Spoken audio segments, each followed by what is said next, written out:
What's up, people? Back again with another episode of this classic Legends roster. I really want to get this done, primarily because I want it to be finished. Secondly, because I want to play with it. You know what I'm saying? Yeah. So this is Ralph Sampson.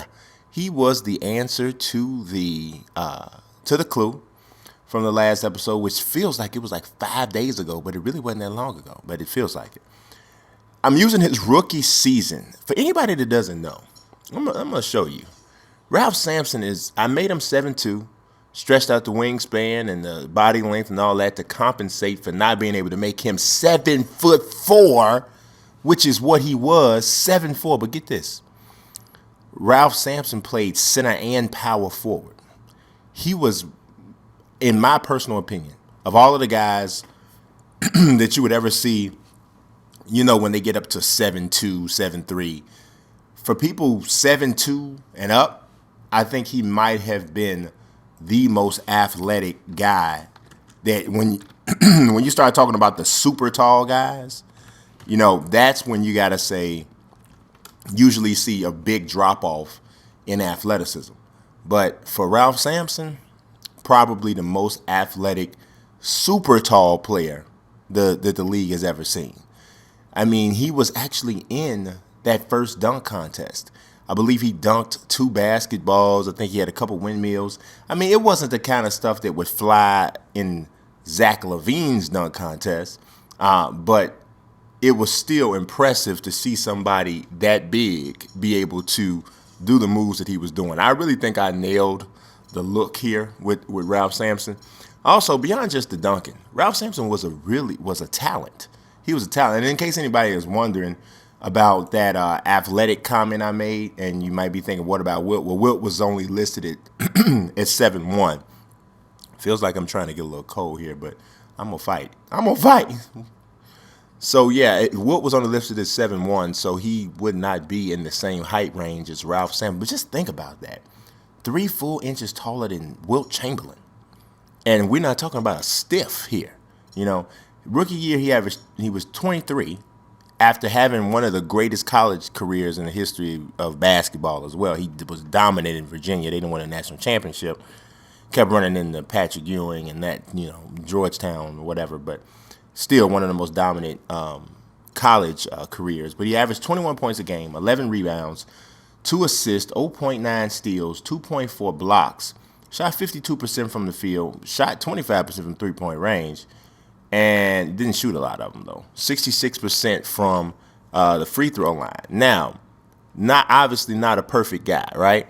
Because the turnovers, 3.6 turnovers per game, 4.1 fouls per game. So he was beating up some people. He fouled you, you know. So he definitely is coming off his feet. So we definitely had to make sure that his tendencies was that he contests a lot of shots. And we also had to make sure that from a foul standpoint, that he definitely is going to pick him up. But even with all that, he still ended up with an 88.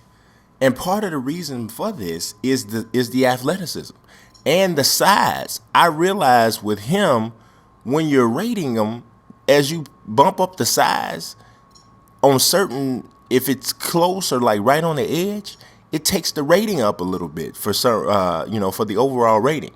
So, I mean, if you think about it, we're talking about a 7'4" dude that was in the dunk contest. Standing dunk got to be 95, right?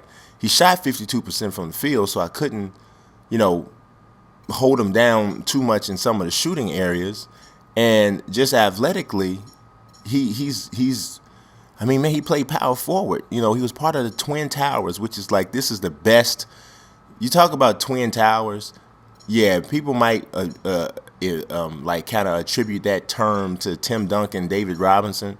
Well, before that Twin Towers, the Houston Rockets did it, and they rode it all the way to the NBA Finals before they lost to the Celtics. The Celtics had perhaps the greatest front line in history with Bird, McHale, and Parrish. They went, I believe it was like Hakeem Olajuwon's rookie year, which was Ralph Sampson's second season. So, man, Ralph Sampson was a good player, but he ended up getting hurt. Stayed hurt pretty much. I mean, after his third season in the league, he was hurt just about every season. You know, every season after that third season, he was hurt. So that was that. But he had 15 badges, 7 gold, hustle points, tenacious rebounder, chase down artist, eraser, Lob City finisher, sprite posterizer, and he's a transition finisher as well. So I don't think we can argue about that. Let's take a look at this next dude. All right, second is, I'm proud of this. I'm actually pretty proud of at least the first two renders here. We'll look at the third one. Y'all tell me what y'all think. But this is Jerry Sloan, the legendary head coach of the Utah Jazz, was a legendary Chicago Bull before then. Known for his defense, Jerry Sloan has some people call him like the original Bull, the Spider, 6'5", 195 pounds. Not a great shooter, but still a very, very good player, very good rebounder for the shooting guard, small forward spot. 18.3 points a game. We used the 28-year-old Jerry Sloan, 70-71 season. 8.8 rebounds, 3.5 assists. No three-point shot yet, but he only shot 44% from the field, 71% from the free throw line. So when I look at that, this is what I do. I'm gonna put you guys up on a little bit of how I do 3-point percentage for guys who played before the 3-point line. So Jerry Sloan's obviously a perimeter player, right?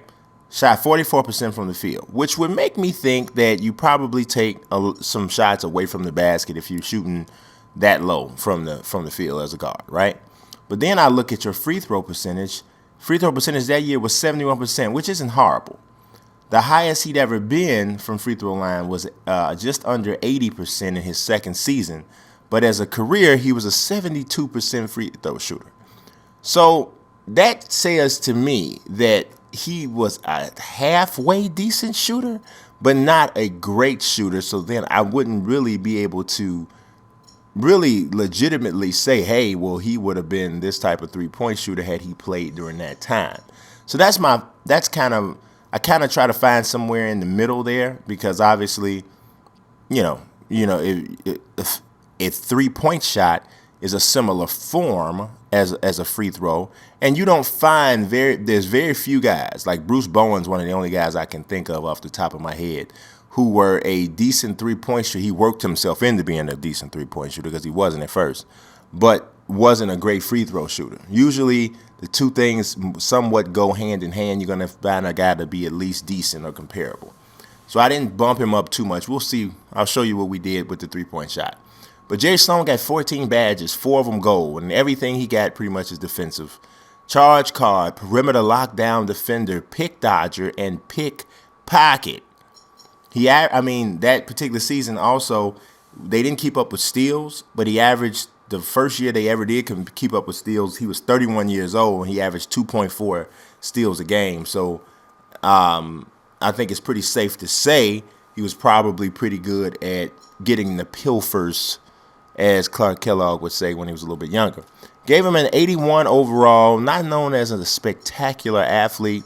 The threes, I gave him a standing shot 65 and a moving shot 60 for the three. And, hey, I thought that was fair.